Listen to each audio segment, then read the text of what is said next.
কত রকমভাবে লোক ঠকানো যায় একবার ভাবুন। কংক্রিটের ব্রিজ কাঁসাই নদীর উপর, সেই ব্রিজে রেলিংগুলো বাঁশের, তাতে আবার কালো রং করে দেওয়া হয়েছে যাতে চট করে ধরা না পড়ে। ইন্দ্র রয়েছেন পুরুলিয়া থেকে সরাসরি আমার সঙ্গে।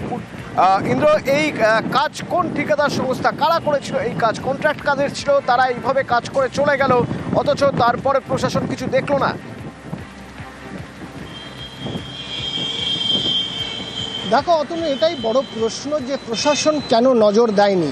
যেটা হয়েছে একেবারেই কোনাপাড়া যে সেতু একেবারে পুঞ্চা ব্লকের কাঁসাই নদীর উপর, সেই সেতু একেবারেই সিমেন্ট ছড় বালি দিয়ে সেই সেতু তৈরি হয়েছে। পশ্চিমাঞ্চল উন্নয়ন পর্ষদের প্রায় 2 কোটি টাকা খরচা হয়েছে সেই সেতু করতে। ইতিমধ্যে সেতুতে রং হয়ে গেছে, শেষ হয়ে গেছে প্রায় কাজ। এবং সেই সেতুতে যে রেলিং দেওয়া হয়েছে সেই রেলিংগুলো একেবারে কাঁচা বাঁশের, এবং যাতে সাধারণ মানুষ না বুঝতে পারে ওই কারণেই ঠিকাদার সংস্থা সেগুলোকে সাদা কালো রং করে দিয়েছে, একেবারেই ভালোভাবে রং করে সাজিয়ে দিয়েছে। আর কয়েকদিনের মধ্যেই সেটিকে উদ্বোধন হবে আনুষ্ঠানিকভাবে। তবে ইতিমধ্যেই সেই সেতুটি ব্যবহার করছে গ্রামের মানুষ। প্রশ্ন এখানে, কেন সরকারি এত টাকা খরচা করার পরেও বাঁশের এই রেলিং করা হলো? সেখানে একটা বিপদ হতে পারে, সামনেই সেতুর পাশেই রয়েছে বিশাল খাদ, কোনো কারণে যদি সাইডে চলে যায়, খাদ রয়েছে সেরকম জায়গায় একটা সেতু, সেই সেতুর রেলিং যদি না বাঁশের করা হয় তাহলে তো বিপদ হতেই তো পারে, কারণ ঝুঁকির জায়গা থেকে যাচ্ছে এখানে। সেতুটা আমাদের দীর্ঘদিনের একটা দাবি ছিল, এবং প্রায় আমাদের 2016 সালে এটা উদ্বোধন করেছিল, মানে শুরু। দেখ, এই বছর কমপ্লিট হইলো, তো জানি নাই কিভাবে ওরা বাঁশের বেড়া দিয়েছে। মানে একটুকু যদি অসতর্ক হয়ে কেউ গাড়ি চালায় তাহলে যে কোনো সময় দুর্ঘটনার সম্ভাবনা আছে। ওই লোহার রেলিং দেওয়া হয়, আসা যাওয়ার ক্ষেত্রে হয়তো কোনো কারণে যদি গাড়ি সাইড দিতে বা ব্রেক মিলিয়ে যায়, তাহলে হয়তো বাসের বেড়াটা বিপজ্জনকই বটে।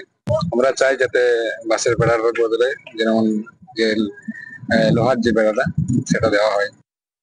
কাঁসাই নদী, সেই নদীর যে ব্রিজ, সেই ব্রিজটা অনেক প্রতীক্ষার পরে আজকে আমাদের সুসম্পন্ন প্রায় হওয়ার মুখে। এখনো পর্যন্ত আমাদের ব্রিজ উদ্বোধন হয়নি।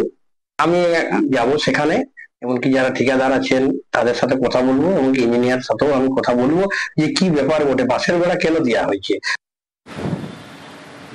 ঘাটাল, আকাশে মেঘ দেখলে ঘাটালের বুক কাঁপে, বানভাসী হওয়ার ভয় থাকে। ঘাটালে তো জল জমে, তো সেই ঘাটালের জল জমে যেখানে, সেইখানে তো মানুষ নয়নজুলি যাতে পরিষ্কার থাকে সেই সব ব্যাপারে আরও বেশি করে মাথা ঘামাবে, যাতে নাব্যতা ঠিকঠাক থাকে, নয়নজুলি নাব্যতা ঠিকঠাক থাকে, জল যাতে ঠিক মতো যাওয়া আসা করে। একবার ভাবুন, সেই ঘাটালের মতো জায়গায় নয়নজুলি মাটি দিয়ে পুজিয়ে দেওয়া হচ্ছে, এবং এর পিছনে কে? এর পিছনে নাকি একজন সিভিক ভলেন্টিয়ার। এলাকার মানুষ কি বলছেন একবার শুনুন। সদানন্দ সামন্ত এবং ওনার পুত্র সনদ সামন্ত দুজনে দাঁড়িয়ে থেকে নয়নজলি ভরাট করছে। সমস্যা বিভিন্ন রকম হবে আমাদের আগামী দিনে, কারণ এই নয়নজলি ভরাট করলে তার ফলে আমাদের চাষের যে জমির জল যায় সেই জল যাবে না, এবং বন্যার সময় যে জলটা আমাদের এখান দিয়ে পাস হয়ে নদীতে পড়ে সেই নদীর জল পাস হবে না। আমরা বাধা দিয়েছিলাম, কিন্তু আমাদের দিকে হুমকিয়ে মেরে তেরে আসছে, মারতে আসছে। সুকান্ত রয়েছে আমার সঙ্গে। সুকান্ত, এই যে এলাকার মানুষ, এরা তো চাষের সময় জলই পাবেন না যদি নয়নজলি এইভাবে ভরাট করে দেওয়া হয়, এবং তারপর দুপাশে ওভারফ্লো করে যাবে। তো নয়নজলি ভরাট করা বেআইনি, নয়নজলি ভরাট করা যায় না। একজন সিভিক ভলেন্টিয়ার কলকাঠি নেড়ে কিভাবে নয়নজলি ভরাট করছে? একদমই অতনুদা, সেই অভিযোগে উঠছে ঘাটাল পৌরসভা 7 নম্বর ওয়ার্ড রামচন্দ্রপুর এলাকায় এক সিভিক ভলেন্টিয়ার সনদ মণ্ডলের বিরুদ্ধে। কারণ তিনি নয়নজলি ভরাট করছেন মাটি ফেলে। আর যে জায়গায় তুমি যেমনটা জানাচ্ছিলে যে চাষের জলের সমস্যা হবে, শুধু তাই নয়, ওই এলাকা কিন্তু প্রতি বছর প্লাবিত হয়। সেই জলও কিন্তু বের হতে গেলে ওই নয়নজলি দিয়েই জল বের হয়, অর্থাৎ বন্যার জল বের হতেও সমস্যা হবে এই নয়নজলি বুঝিয়ে ফেললে। সেক্ষেত্রে কিন্তু এই সিভিক ভলেন্টিয়ার তিনি দাবি তুলছেন যে আরও অনেকেই এইভাবে নয়নজলি বুঝিয়েছেন, তাই তিনিও নয়নজলিতে মাটি ফেলে বুঝিয়ে দিচ্ছেন। শোনা যাক। ব্যক্তিগত জায়গা দেখা যাচ্ছে নয়নজলি রয়েছে, নয়নজলির জন্য যে সিস্টেম যা করে আছে, প্রত্যেকের জন্য যে পাইপ বসিয়ে দিয়েছে, আমি সেভাবে পাইপ বসিয়েই মাটি দিই। নদী থেকে তো জল নিয়ে চাষের কাজে লাগানো হয়। জল যায় নয়নজলি, ওই যে জল যাওয়ার জন্য পাইপ সিস্টেম আছে। নয়নজলি তো সরকারি জায়গা। হ্যাঁ, সরকারি জায়গা বলেই পাইপ দিয়ে তারপরে আমার জায়গা। সেভাবে আমি সিস্টেম মতো কাজ করি। জিজ্ঞেস করুন প্রত্যেককে, যদি কেউ বলে থাকে যে হ্যাঁ হুজুতি হয়েছে, গন্ডগোল হয়েছে, কোনো গন্ডগোল হয়নি। আর আবার শোনা যাক পুরসভা কি বলছে। ওই ওয়ার্ডের সংশ্লিষ্ট কাউন্সিলর সুভাষিস মাইতি, আপনি দেখুন একটু আমার ওয়ার্ডে সনদ সামন্ত এবং সদানন্দ সামন্ত তারা মাটি ফেলে দিচ্ছেন, নয়নজলিকে ভরিয়ে দিচ্ছেন। তো আমি বললাম যে আমি তৎক্ষণাৎ ব্যবস্থা নেব। নয়নজলি ভরাট হয়ে গেলে বর্ষায় মানুষ বিপদে পড়ে যাবে, নয়নজলি ভরাট করবে কেন? এর বিরুদ্ধে আমরা। কত রকম ভাবে লোক ঠকানো যায় একবার ভাবুন। কংক্রিটের ব্রিজ কাঁসাই নদীর উপর, সেই ব্রিজে রেলিংগুলো বাঁশের, তাতে আবার কালো রং করে দেওয়া হয়েছে যাতে চট করে ধরা না পড়ে। ইন্দ্র রয়েছে পুরুলিয়া থেকে সরাসরি আমার সঙ্গে। ইন্দ্র, এই কাজ কোন ঠিকাদার সংস্থা, কারা করেছিল এই কাজ? কন্ট্রাক্ট কাদের ছিল, তারা এইভাবে কাজ করে চলে গেল, অথচ তারপরে প্রশাসন কিছু দেখলো না?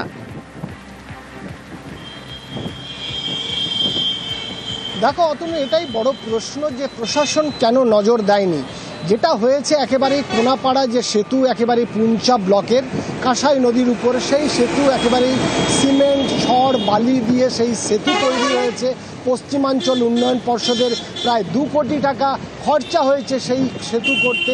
ইতিমধ্যে সেতুতে রং হয়ে গেছে, শেষ হয়ে গেছে প্রায় কাজ। এবং সেই সেতুতে যে রেলিং দেওয়া হয়েছে সেই রেলিংগুলো একেবারে কাঁচা বাঁশের, এবং যাতে সাধারণ মানুষ না বুঝতে পারে ওই কারণেই ঠিকাদার সংস্থা সেগুলোকে সাদা কালো রং করে দিয়েছে, একেবারেই ভালোভাবে রং করে সাজিয়ে দিয়েছে। আর কয়েকদিনের মধ্যেই সেটিকে উদ্বোধন হবে আনুষ্ঠানিকভাবে। তবে ইতিমধ্যেই সেই সেতুটি ব্যবহার করছে গ্রামের মানুষ।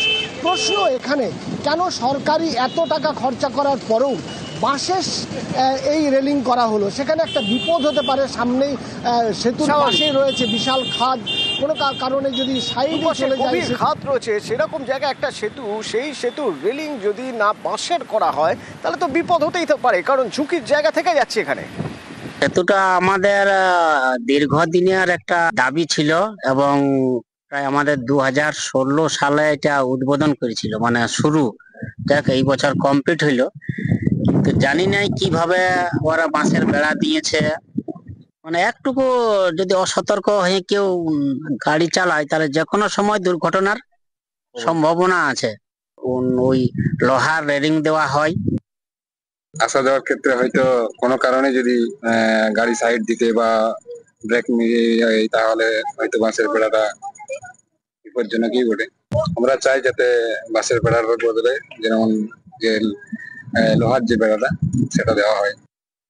কাঁসাই নদী, সেই নদীর যে ব্রিজ, সেই ব্রিজটা অনেক প্রতীক্ষার পরে আজকে আমাদের সুসম্পন্ন প্রায় হওয়ার মুখে। এখনো পর্যন্ত আমাদের ব্রিজ উদ্বোধন হয়নি। আমি যাব সেখানে, এমনকি যারা ঠিকাদার আছেন তাদের সাথে কথা বলবো, এমনকি ইঞ্জিনিয়ার সাথেও আমি কথা বলবো যে কি ব্যাপার বটে, বাসের বেড়া কেন দেওয়া হয়েছে। ঘাটাল, আকাশে মেঘ দেখলে ঘাটালের বুক কাঁপে, বানভাসী হওয়ার ভয় থাকে। ঘাটালে তো জল জমে, তো সেই ঘাটালের জল জমে যেখানে, সেইখানে তো মানুষ নয়নজুলি যাতে পরিষ্কার থাকে সেই সব ব্যাপারে আরও বেশি করে মাথা ঘামাবে, যাতে পোতা ঠিকঠাক থাকে, নয়নজুলি না পোতা ঠিকঠাক থাকে, জল যাতে ঠিক মতো যাওয়া আসা করে। একবার ভাবুন, সেই ঘাটালের মতো জায়গায় নয়নজুলি মাটি দিয়ে পুজিয়ে দেওয়া হচ্ছে, এবং এর পিছনে কে? এর পিছনে নাকি একজন সিভিক ভলেন্টিয়ার। এলাকার মানুষ কি বলছেন একবার শুনুন।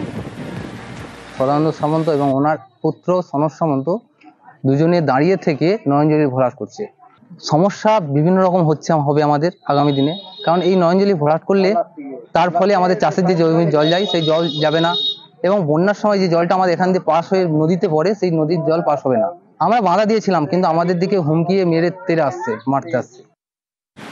সুকান্ত রয়েছে আমার সঙ্গে। সুকান্ত, এই যে এলাকার মানুষ, এরা তো চাষের সময় জলই পাবেন না যদি নয়নজলি এইভাবে ভরাট করে দেওয়া হয় এবং তারপর দুপাশে ওভারফ্লো করে যাবে। তো নয়নজলি ভরাট করা বেআইনি, নয়নজলি ভরাট করা যায় না। একজন সিভিক ভলেন্টিয়ার কলকাঠি নেড়ে কিভাবে নয়নজলি ভরাট করছে?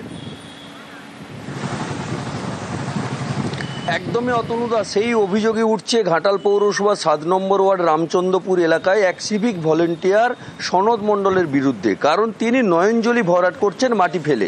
আর যে জায়গায় তুমি যেমনটা জানাচ্ছিলে যে চাষের জলের সমস্যা হবে, শুধু তাই নয়, ওই এলাকা কিন্তু প্রতি বছর প্লাবিত হয়। সেই জলও কিন্তু বের হতে গেলে ওই নয়নজুলি দিয়েই জল বের হয়, অর্থাৎ বন্যার জল বের হতেও সমস্যা হবে এই নয়নজুলি বুঝিয়ে ফেললে।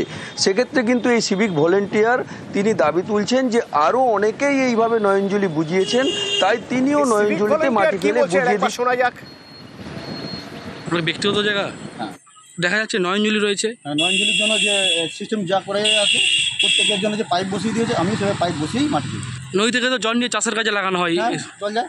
নয়নজুলি জল যায় তো ওই যে জল যাওয়ার জন্য পাইপ সিস্টেম আছে। নয়নজুলি তো সরকারি জায়গা। হ্যাঁ, সরকারি জায়গা বলেই পাইপ দিয়ে তারপরে আমার জায়গা, সেভাবে আমি সিস্টেম মতো কাজ করি।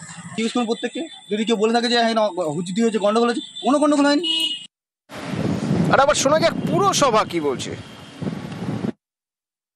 ওই ওয়ার্ডের সংশ্লিষ্ট কাউন্সিলর সুভাষিস মাইতি, আপনি দেখুন একটু আমার ওয়ার্ডে সনদ সামন্ত এবং সদানন্দ সামন্ত তারা মাটি ফেলে দিচ্ছেন, নয়নজলিকে ভরিয়ে দিচ্ছেন। তো আমি বললাম যে আমি তৎক্ষণাৎ ব্যবস্থা নেব। নয়নজলি ভরাট হয়ে গেলে বর্ষায় মানুষ বিপদে পড়ে যাবে, নয়নজলি ভরাট করবে কেন, এর বিরুদ্ধে আমরা।